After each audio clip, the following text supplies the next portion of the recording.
অবস্থান করি না।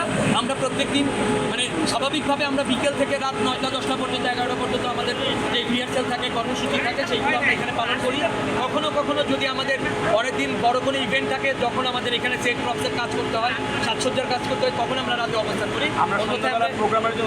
আর আমরা এখানে 3:30 পর্যন্ত ছিলাম। আমরা ওই যে বললাম ছায়ানটে কর্মসূচির জন্য গিয়েছিলাম, সেই যে ফাঁকা টাইমটুকু সেই সময়টিকে তারা বেছে নিয়েছে এখানে আক্রমণ করার জন্য। বাংলাদেশ উদীচী শিল্পী গোষ্ঠীর কোনো কর্মী এখানে ছিল না, নেতা কর্মীরা এখানে ছিল না, উদীচীর কেউ এখানে হতাহত হয়নি, এটা আমরা নিশ্চিত করতে পারি। কিন্তু পাশেই যেই এসবি অফিস রয়েছে এবং প্রকাশনার একটি অফিস রয়েছে, সেইখানে তারা আসলে কী অবস্থায় আছে, তাদের মধ্যে কেউ আহত হয়েছে কিনা, তাদের মধ্যে কোনো হতাহতের ঘটনা ঘটেছে কিনা, সেইটা এখনও আমরা তথ্য পাইনি। ফায়ার ব্রিগেড এখনও কাউকে যেতে দেয়নি। যদি আমরা যেতে পারি তারপরে আমরা আসলে জানতে পারি সর্বশেষ পরিস্থিতিটা কি।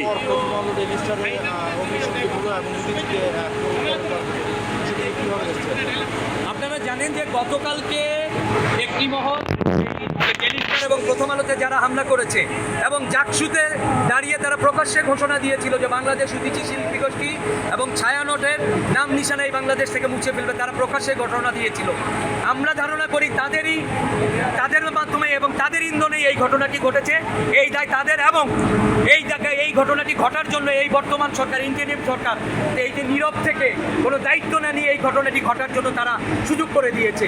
এইটি যেমনভাবে সরকার দায়ী, তেমনভাবে যারা ঘোষণা দিয়েছে তারা দায়ী। আপনাদের প্রত্যেকের কাছে আপনারা জানেন, আপনারা যারা মিডিয়াতে কাজ করেন আপনারা জানেন যে সেই ভিডিওটি এখনও সোশ্যাল মিডিয়ায় ঘুরে বেড়াচ্ছে, কারা এই ঘোষণা গিয়ে দিয়েছে। আমার ধারণা তাদেরকেই যদি আমরা আইনশৃঙ্খলা বাহিনী গ্রেপ্তার করে এবং তাদের মাধ্যমে তদন্ত করে বেরিয়ে যাবে যে কারা এই হামলা ঘটিয়েছে। আপনারা কোনো আইনি পদক্ষেপে যাবেন কিনা? আইনি পদক্ষেপে যাবেন কিনা? নিশ্চয়ই আমরা আইনি পদক্ষেপে যাব এবং এইটা আমরা অবশ্যই আনুষ্ঠানিকভাবে এখানে ঘোষণা দেবো যে আমরা কখন কী করছি, সেটি আমাদের আলোচনা চলছে।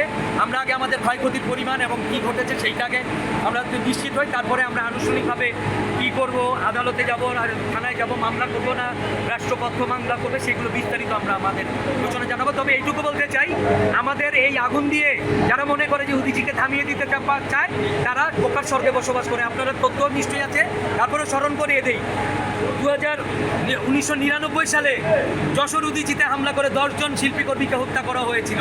2005 সালে নেত্রকোনায় উদীচীর 2 জন কর্মীকে হত্যা করা হয়েছিল। এছাড়া আরও 6 জন কর্মী, সাধারণ মানুষ সেখানে হত্যা হয়েছিল। কিন্তু উদীচী কিন্তু একদিনের জন্য থেমে থাকেনি।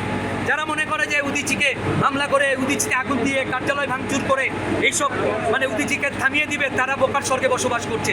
উদীচী গত 57 বছর ধরে যেইভাবে তার লড়াই সংগ্রাম পরিচালনা করেছে, আগামী দিনেও আজকে থেকে এই মুহূর্ত থেকে একইভাবে লড়াই সংগ্রামে মানে অব্যাহত থাকবে। এবং বাংলাদেশ থেকে যতদিন পর্যন্ত এই মৌলবাদ নিশ্চিহ্ন না হবে, মুক্তিযুদ্ধের চেতনায় বাংলাদেশ যতদিন পর্যন্ত নির্মিত না হবে, 24-এর যেই সাম্যের বাংলাদেশ নির্মিত না হবে, ততক্ষণ পর্যন্ত বাংলাদেশ উদীচী শিল্পী গোষ্ঠী তার লড়াই সংগ্রাম সমান তালে এবং জীবন বাজি রেখে তার লড়াই সংগ্রাম অব্যাহত রাখবে।